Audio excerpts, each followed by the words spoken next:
ഞങ്ങളുടെ യൂട്യൂബ് ചാനലിലേക്ക് ഒരിക്കൽ കൂടി ഏവർക്കും സ്വാഗതം. ഒരു പുതിയ വിഷയവുമായി ഇന്ന് നിങ്ങളെ അഭിമുഖീകരിക്കുകയാണ്.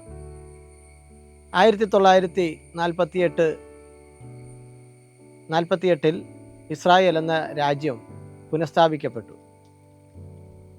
അതിനുശേഷം അവിടെ ഉണ്ടാകുന്ന ഓരോ പ്രശ്നങ്ങളിലും യെരുശലേം ദേവാലയം എന്ന ആ വിഷയം ചർച്ചയാകുന്നുണ്ട്.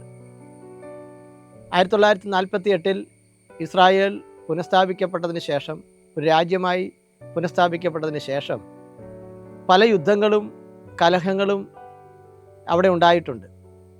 ആ സമയത്തെല്ലാം യെരുശലേം ദേവാലയം പണിയുമായി ബന്ധപ്പെട്ട് ലോകത്തിൻ്റെ നാനാഭാഗത്തും ചർച്ചകൾ നടക്കാറുണ്ട്. പ്രത്യേകിച്ച് ഈ നാളുകളിൽ ഇസ്രായേലും ഹമാസും അവിടെയുള്ള ചില സംഘടനകളും തമ്മിലുള്ള യുദ്ധത്തിൽ ഒരു പ്രധാന ചർച്ചാ വിഷയം യഹൂദന്മാർ, ഇസ്രായേൽ ജനത യെരുശലേം ദേവാലയം പണിയും, കർത്താവായ യേശുക്രിസ്തു വീണ്ടും വരും, ഇങ്ങനെയുള്ള ചർച്ച വളരെ സജീവമാണ്. യെരുശലേം ദേവാലയം പണിയുമായി ബന്ധപ്പെട്ട് പറയുമ്പോൾ കർത്താവായ യേശുക്രിസ്തുവിൻ്റെ വരവുമായി ബന്ധപ്പെട്ടാണ് എപ്പോഴും ഈ ചർച്ചകൾ മുന്നോട്ട് പോകുന്നത്. എന്നാൽ യെരുശലേം ദേവാലയത്തിൻ്റെ പണിയും കർത്താവായ യേശുക്രിസ്തുവിൻ്റെ വരവും തമ്മിൽ എന്താണ് ബന്ധം? ഈ യെരുശലേം ദേവാലയം ഇസ്രായേൽ ജനത ഇനി വീണ്ടും പണിയാൻ പോകുകയാണ്.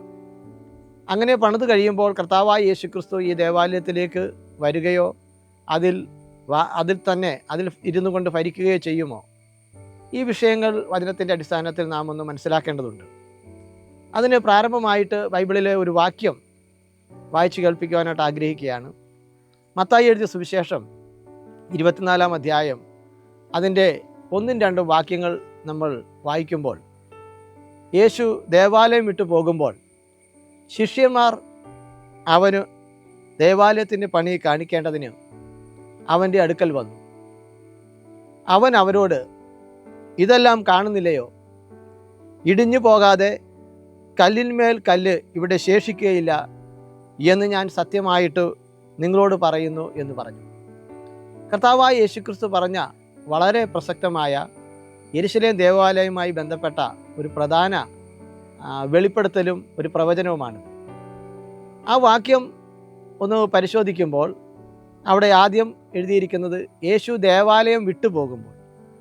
അവിടെ ദേവാലയം വിട്ടുപോകുക എന്ന് പറഞ്ഞാൽ ഇനി ഒരിക്കലും ആ ദേവാലയത്തിലേക്ക് താൻ തിരിച്ചു വരികയില്ല എന്ന ഭാഷയിലാണ്, എന്ന അർത്ഥത്തിലാണ് അത് പറയുന്നത്. അവിടെ പറഞ്ഞിരിക്കുന്ന ഭാഷ പഠിക്കുമ്പോൾ ഗുഡ് ബൈ പറഞ്ഞു പോകുക എന്നുള്ളൊരർത്ഥത്തിലാണ്.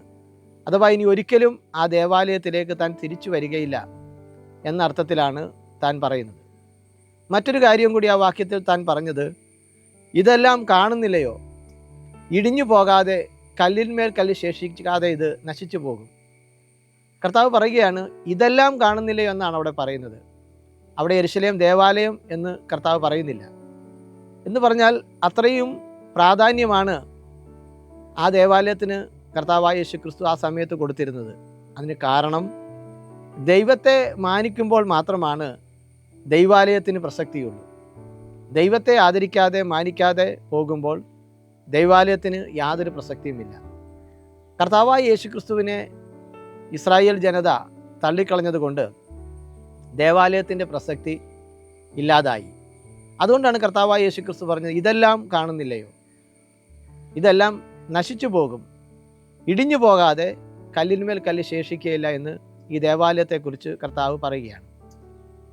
ദൈവാലയത്തെക്കുറിച്ച് പറയുമ്പോൾ അല്പം അതിൻ്റെ ചരിത്രം ഒന്ന് പറയേണ്ടതുണ്ട്. ശലോമോൻ രാജാവാണ് ദേവാലയം പണിതത്. ഏകദേശം BC 10-ാം നൂറ്റാണ്ടിലാണത്.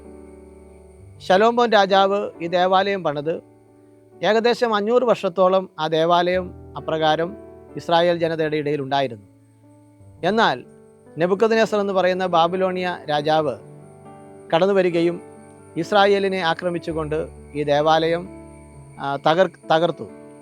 അങ്ങനെ ദേവാലയത്തിൻ്റെ പ്രധാനപ്പെട്ട പല ഭാഗങ്ങളും തകർക്കപ്പെടുകയും അങ്ങനെ കുറേ കാലം ദേവാലയം നാശത്തിൻ്റെ അവസ്ഥയിൽ കിടക്കുകയും ചെയ്തു.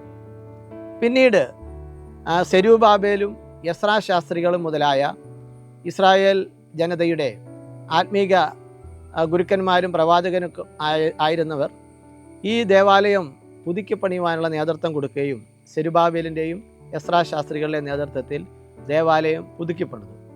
അങ്ങനെ ദേവാലയം പുതുക്കി പണിതു. പിന്നീട് വർഷങ്ങൾക്ക് ശേഷം ഈ ദേവാലയം ജീർണാവസ്ഥയിലാകുന്നു, തകർച്ച പലതുമുണ്ടാകുന്നു.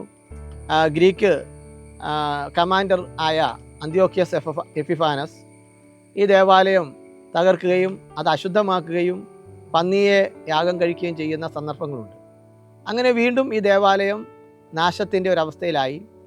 എന്നാൽ ഹെരോദ രാജാവ് യഹൂദിയ ദേശം വാണിരുന്ന സമയത്ത് ഹെരോദ രാജാവിൻ്റെ സാമ്പത്തിക സഹായത്താൽ BC 19 ദേവാലയം പുതുക്കി പണിയുവാനായിട്ടുള്ള സാമ്പത്തികവും മറ്റു വസ്തുക്കളെല്ലാം കൊടുത്തുകൊണ്ട് അദ്ദേഹം ഒരു കൽപ്പന പുറപ്പെടുവിച്ചു. അങ്ങനെ പണി ആരംഭിച്ചു. പണിയെന്ന് പറഞ്ഞാൽ ഇതിൻ്റെ പുനരുദ്ധാരണം ആരംഭിക്കുകയും കർത്താവായ യേശുക്രിസ്തുവിൻ്റെ സമയത്ത് ഇതിൻ്റെ പണി നടന്നുകൊണ്ടിരിക്കുന്ന സമയത്താണ്. ഈ പണിയാണ് കർത്താവ് കണ്ടുകൊണ്ട് ഇത് നശിച്ചു പോകുമെന്ന് പറയുന്നത്. ഏകദേശം 10,000 തൊഴിലാളികൾ 8 വർഷം തുടർച്ചയായിട്ടാണ് പണിതതിന് ശേഷമാണ് ഈ ദേവാലയം AD 63 പൂർത്തീകരിക്കപ്പെടുന്നത്. അങ്ങനെ AD 63 പൂർത്തീകരിക്കപ്പെടുന്നു. ഈ ദേവാലയത്തിൻ്റെ പണി നോക്കിയാണ് കർത്താവ് പറഞ്ഞത് കല്ലിന്മേൽ കല്ല് ശേഷിക്കുകയില്ല എന്ന് പറഞ്ഞത്. അങ്ങനെ ഏകദേശം 80 വർഷത്തോളം എടുത്തുവെന്നാണ് പല കാലങ്ങളിലായിട്ട് പണി നടക്കുന്നു. അവസാനത്തെ 8 വർഷം തുടർച്ചയായിട്ടുള്ള പണി നടക്കുകയും അങ്ങനെ AD 63 ഈ ദേവാലയം പണി പൂർത്തീകരിച്ചു. എന്നാൽ AD 70 റോമാ സൈന്യം, ടൈറ്റസ് ചക്രവർത്തിയുടെ നേതൃത്വത്തിൽ റോമാ സൈന്യം യഹൂദന്മാരുടെ കലാപം അടിച്ചമർത്തുവാനായിട്ട് ശക്തമായ ഒരു റോമാ സൈന്യം ഈ യെരുശലേം നഗരത്തിലേക്ക് കടന്നു വന്നു. അങ്ങനെ വന്നതിന് ശേഷം വളരെ ശക്തമായ യുദ്ധം യഹൂദന്മാരുമായിട്ടുണ്ടായി. പക്ഷേ ടൈറ്റസ് ചക്രവർത്തി വളരെ പ്രധാനപ്പെട്ട ഒരു കൽപ്പന തൻ്റെ സൈനികർക്ക് കൊടുത്തു. എന്തു വന്നാലും നിങ്ങൾ ഈ ദേവാലയം തകർക്കരുത്, അത് നശിപ്പിക്കാതെ സംരക്ഷിക്കണമെന്ന് അദ്ദേഹം വളരെ വ്യക്തമായൊരു കൽപ്പന കൊടുത്തു. പക്ഷേ ആ കൽപ്പന പാലിക്കുവാൻ സൈനികർക്ക് കഴിഞ്ഞില്ല. അതിന് കാരണം യഹൂദന്മാർ ഈ ദേവാലയത്തിൻ്റെ അകത്ത് കയറി റോമൻ പടയാളികളെ ആക്രമിക്കുകയും ആക്രമണത്തിൽ പിടിച്ചു നിൽക്കാൻ കഴിയാതെ വന്നപ്പോൾ തീ അമ്പുകൾ ഈ ദേവാലയത്തിൻ്റെ അകത്തേക്ക് ചെയ്ത് അങ്ങനെ തീ പടർന്നു, അനേക നാശനഷ്ടങ്ങളുണ്ടായി. മാത്രമല്ല ഈ ദേവാലയത്തിൽ അനേക കിലോ കണക്കിന് സ്വർണവും രത്നങ്ങളുമെല്ലാം ഉപയോഗിച്ച് അതിനെ അലങ്കരിച്ചിരുന്നു. ഈ സ്വർണവും വിലപിടിപ്പുള്ള ലോഹങ്ങളൊക്കെ എടുക്കാൻ വേണ്ടി ഈ സൈനികർ ഇതിൻ്റെ ഓരോ കല്ലും പൊളിച്ചു മാറ്റി എങ്ങനെ എല്ലാ കല്ലുകളും അവർ കുത്തി ഇളക്കി കർത്താവായ യേശുക്രിസ്തു പറഞ്ഞതുപോലെ അത് കല്ലിന്മേൽ കല്ല് ശേഷിക്കാതെ വണ്ണം പൂർണ്ണമായും നാമാവശേഷമായി തീർന്നു. അങ്ങനെ നശിച്ചുപോയി. ഇന്നും ആ ദേവാലയം അവിടെ പണിയാതെ കിടക്കുകയാണ്. എന്നാൽ ഇനി ഭാവിയിൽ എന്താണ് അവിടെ സംഭവിക്കാൻ പോകുന്നത്? ഭാവിയിൽ ഈ ദേവാലയം പണിയും എന്ന് തന്നെ പുതിയ നിയമത്തിൽ സൂചനയുണ്ട്. അത് തെസ്സലോനിക്കർക്ക് എഴുതിയ 2-ാം ലേഖനം അതിൻ്റെ 2-ാം അധ്യായത്തിൻ്റെ 3-4 വാക്യങ്ങളിലാണ് നാം കാണുന്നത്. ആ വാക്യം നാം വായിക്കുമ്പോൾ ആദ്യമേ വിശ്വാസത്യാഗം സംഭവിക്കുകയും നാശയോഗ്യനും അധർമ്മമൂർത്തിയുമായവൻ വെളിപ്പെടുകയും വേണം. അവൻ ദേവാലയത്തിൽ ഇരുന്നു കൊണ്ട് ദൈവമെന്ന് നടിച്ച് ദൈവമെന്നോ പൂജാവിഷയമെന്നോ പേരുള്ള സകലത്തിനും മീതെ തന്നെത്താൻ ഉയർത്തുന്ന എതിരാളി അത്രേ. അപ്പോൾ ഇവിടെ ദേവാലയം പണിയും എന്ന് തന്നെ ഉള്ളൊരു സൂചനയുണ്ട്. ദേവാലയത്തിൽ അകത്തിരുന്നു കൊണ്ട് നാശയോഗ്യനായ അധർമ്മമൂർത്തിയായ ഒരു ഭരണാധികാരി ഭരിക്കുമെന്നാണ് അവിടെ പറയുന്നത്. ഇത് ആരെക്കുറിച്ചാണ്? ഇതിൻ്റെ സന്ദർഭം എന്താണ്? അവിടെ വിശ്വാസത്യാഗം സംഭവിക്കുമെന്നൊരു പ്രയോഗം നടത്തുന്നുണ്ട്. വളരെയധികം ഇന്ന് തർക്കമുള്ള ഒരു പ്രയോഗമാണത്. എന്നാൽ അതിൻ്റെ ഏകദേശ അർത്ഥം, ആ വിശ്വാസത്യാഗം എന്ന അർത്ഥം കലാപമുണ്ടാക്കുക അല്ലെങ്കിൽ വൈരുദ്ധ്യമുണ്ടാകുക, വിശ്വാസത്തിനെതിരായിട്ട് പ്രവർത്തിക്കുക, വിശ്വാസത്തിൽ നിന്ന് വിട്ടുപോകുക, അകന്നു പോകുക എന്നൊക്കെയാണ്. ലോകത്തിൽ ഇനി സംഭവിക്കാൻ പോകുന്നത്, ദൈവത്തിലുള്ള യഥാർത്ഥ വിശ്വാസത്തിൽ നിന്ന് മനുഷ്യൻ അകന്നു പോകും. വിശേഷിച്ച് ഇസ്രായേൽ ജനതയും അകന്നുപോയിക്കൊണ്ടിരിക്കുകയാണ്. അങ്ങനെ വലിയൊരു എതിർപ്പ് ആത്മീക വിഷയങ്ങളിൽ, ദൈവികമായ കാര്യങ്ങളിൽ ഉണ്ടാകും. അങ്ങനെ ഉണ്ടായി അതിൻ്റെ ഒരു മൂർധന്യാവസ്ഥയിലാണ് ഈ അധർമ്മമൂർത്തി, അഥവാ അധർമ്മമൂർത്തിക്ക് പിന്നീട് നാം മനസ്സിലാക്കുന്നത് അതിനെ അന്തിക്രിസ്തു അല്ലെങ്കിൽ എതിർ ക്രിസ്തു എന്നാണ്. എതിർ ക്രിസ്തു എന്ന് പറയുന്നതാണ് അല്പം കൂടി ശരി. ആൻറ്റി ക്രൈസ്റ്റ് എന്നാണ് അതിൽ ഗ്രീക്കിൽ. എതിർ ക്രിസ്തുവാണ് എന്ന് പറഞ്ഞാൽ ക്രിസ്തു എന്തൊക്കെയാണോ അതിനെല്ലാം എതിരായി പ്രവർത്തിക്കുന്ന ഒരു ഭരണാധികാരിയാണ്, ഒരു രാഷ്ട്രീയ നേതാവാണ്. സ്വാധീനമുള്ള ലോകരാജ്യങ്ങളെല്ലാം നിയന്ത്രിച്ചുകൊണ്ട് ഭരണം നടത്തുവാൻ കഴിയുന്ന ഒരു ലോക നേതാവാണ് അദ്ദേഹം. അപ്പോൾ ആ വ്യക്തി ആദ്യം വളരെ പ്രയോജനകരമായ തീരുമാനങ്ങൾ എടുത്തുകൊണ്ട് ഇസ്രായേലിനെ ഒക്കെ ലോകത്തെ സഹായിക്കും. പ്രത്യേകിച്ച് ഇസ്രായേൽ രാഷ്ട്രത്തെ സഹായിക്കും. അവർക്ക് ദൈവാലയം പണിയുവാനുള്ള അനുമതി കൊടുക്കും. അങ്ങനെ ഇവർ കരുതും ഇത് ഞങ്ങളുടെ മിശിഹായാണ്, ഞങ്ങളുടെ രക്ഷിതാവാണെന്ന് കരുതി ഇദ്ദേഹത്തിനെ അനുഗമിക്കുകയും വിശ്വസിക്കുകയും ചെയ്തുകൊണ്ട് ഈ അധർമ്മമൂർത്തിയായ എതിർ ക്രിസ്തു പറയുന്നത് കേട്ട് വിശ്വസിച്ച് അവർ പ്രവർത്തിക്കും. അങ്ങനെ ഈ അധർമ്മമൂർത്തിയായ എതിർ ക്രിസ്തുവിൻ്റെ സഹായത്താൽ ദേവാലയം പൂർത്തീകരിക്കും. അങ്ങനെ ദേവാലയം പണിത് പൂർത്തീകരിക്കുമ്പോൾ അവിടെ സംഭവിക്കാൻ പോകുന്നത്, ഇവൻ ഈ ദേവാലയത്തിലിരുന്നു കൊണ്ട് ഞാനാണ് ദൈവം, എന്നെ ആരാധിക്കണം എന്ന് പറഞ്ഞുകൊണ്ട് താൻ ദൈവമെന്ന് നടിക്കുകയും ആത്മീകമായ ഏതൊക്കെ, അല്ലെങ്കിൽ പൂജാ വിഷയമോ എന്നൊക്കെ അവിടെ പറയുന്നത്, ആത്മീകമായ ഏതൊരു കാര്യത്തിലും താനാണ് ആരാധിക്കപ്പെടേണ്ടത് ദൈവമെന്ന് പറഞ്ഞുകൊണ്ട് താൻ അവകാശപ്പെടും. അങ്ങനെ അവകാശപ്പെട്ടുകൊണ്ട് അവൻ ഇവിടെ ഭരിക്കും എന്നാണ് ഈ തെസ്സലോനിക്ക ലേഖനം 2-ാം അധ്യായം അതിൻ്റെ 2-ാം അധ്യായത്തിൻ്റെ 3-4 വാക്യങ്ങൾ പറയുന്നത്. അപ്പോൾ അവിടെ കർത്താവായ യേശുക്രിസ്തു വരുന്നൊന്നും അല്ല അവിടെ പറയുന്നത്.